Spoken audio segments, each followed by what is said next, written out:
Hey, welcome to our next Chief of Staff coffee break. This is my new coffee mug, which my daughter gave me for Christmas.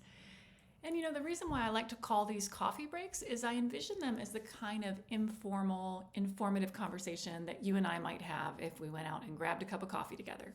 I don't want anything that's too scripted, too rehearsed, that sort of thing. So I have a few notes, but that's why I call these coffee breaks. So today, what I want to ask you is, are you tormenting your team with templates? I have been on all sides of this issue. I have been the one who has been tormented by a leader's insistence upon my using a template for something. I have been the tormentor who has been pushing others to use a template for reasons of my own.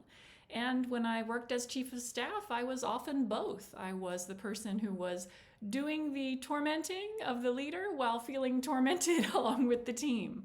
So I wanted to share a few insights with you on how to make templates helpful and useful to your team, and also share a little story with you. This one is about a realization I had fairly recently. I was working with a team, and one of the leaders of another team would frequently set off these fire drills for the team that I worked with. So all of a sudden, we would have to add to the team's agenda. We got to get through this bizarre worksheet.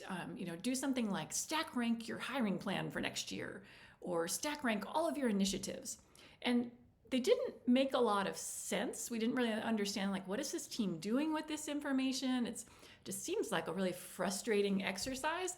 And then typically a few weeks later, we would then get a very short notice. Okay, we've got to reduce your hiring plan by 10% next year, or we've got to cut the budget by 20% next year. So go ahead and, you've had a chance to think about this with our little exercise. So go ahead and now give us the final results. And they would then work from those worksheets.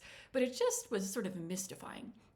And then one day I was talking with a member of that team, and they said, oh yeah, we never have enough time to give you, really good time to think about some of those requests that come in. They're often last minute, but we always try to give you a template that helps you ahead of time start thinking about the right things, so that when it comes time to make the decision, you'll feel better about it. And I was like, oh my gosh, they think they're helping us. These templates, it's not for their team. It's not providing them with much in the way of useful information. They're trying to help us. And they don't realize, this is a team of seasoned leaders. If I tell them, you got 35 minutes to figure out how to cut your hiring plan down next year, or how to reduce your budget, they will grumble and complain, but they will come up with an answer that they're happy with. Instead, we're creating two fire drills: the helpful template that we don't understand what it's for, and then the actual decision making. So it was a real light bulb moment for me in realizing, okay, if you want as a leader or as a peer to provide templates that are helpful, there's a couple of things you got to do, I think, to make that a reality. So first and foremost, be really thoughtful and clear on who is this template designed for. Is it designed to help me as a leader or me as a peer team? Or is it designed to help the staff? Is it designed to help, my leadership team, my direct reports, the team that I'm working with? And design the template very much to serve one purpose or the other, because I guarantee you it's not going to serve both. You also want to be really clear on why you're putting a template in place. So, for example, it is perfectly legit for you as leader to say, hey, when it comes to reviewing strategic plans for next year, or budgets for next year, or hiring plans for next year, I need all that information to be provided to me in a succinct way, in the same format, so that I can just put these all up on the screen side by side, and I'm comparing apples to apples. 100% legit. Where leaders will often sort of go awry is that they will start out with that as the desire, and then they'll build the template of their own dreams that they would love to have to use this kind of decision. And they'll justify it by saying, well, I've got this team member who I know isn't going to have any idea how to do an exercise like this, or I've got that team member who's going to go way too detailed if I don't give them something to work with. But when they give it to the team just gets frustrated. They're like, I've already done some of this work. I just have to transcribe it now into this super detailed deck. Why do I have to do that? So you want to be very clear. This is why I'm using this template. This is who it's for. It's going to help me or it's going to help you. And if it's going to help you, then am I open to you modifying it or not? And why am I asking you to fill it out? Now, templates can be extremely helpful for uncertain or inexperienced or more junior staff, less experienced managers. They can be really helpful for people who want clarity. I need to know exactly what information you're expecting of me, versus people who like to be creative, versus people who are already experienced and they have a method of doing whatever it is you're asking of them and maybe have already done it.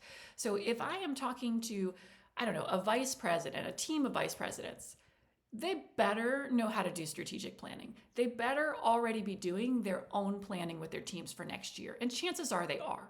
So if I come in and I say, I want you to use this specific template to plan with your team, they're probably going to get frustrated with me unless I'm clear on, you can plan whatever way you want, but here are a couple things I need you to keep in mind. And here's the output I need you to give to me and in this format so that I can do my best work with it.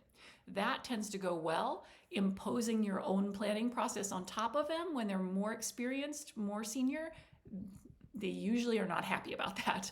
And you don't often get the best result. You end up creating this busy work that they resent and you are frustrated because you still don't get what you want out of them.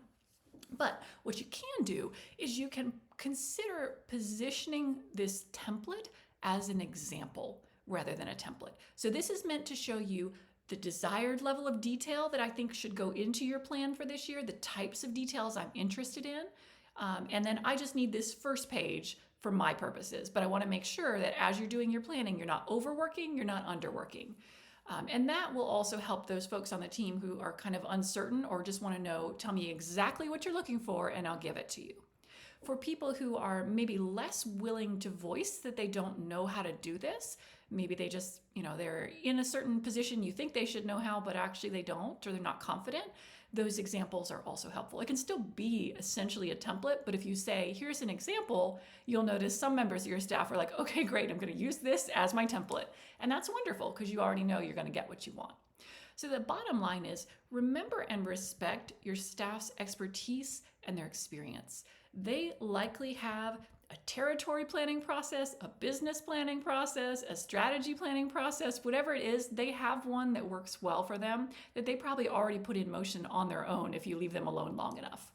And if they don't have that and they are of a level where they should, I would encourage you to coach to the gaps rather than prescribe broad-based to the team if what you're trying to do is help your staff with a template rather than help yourself.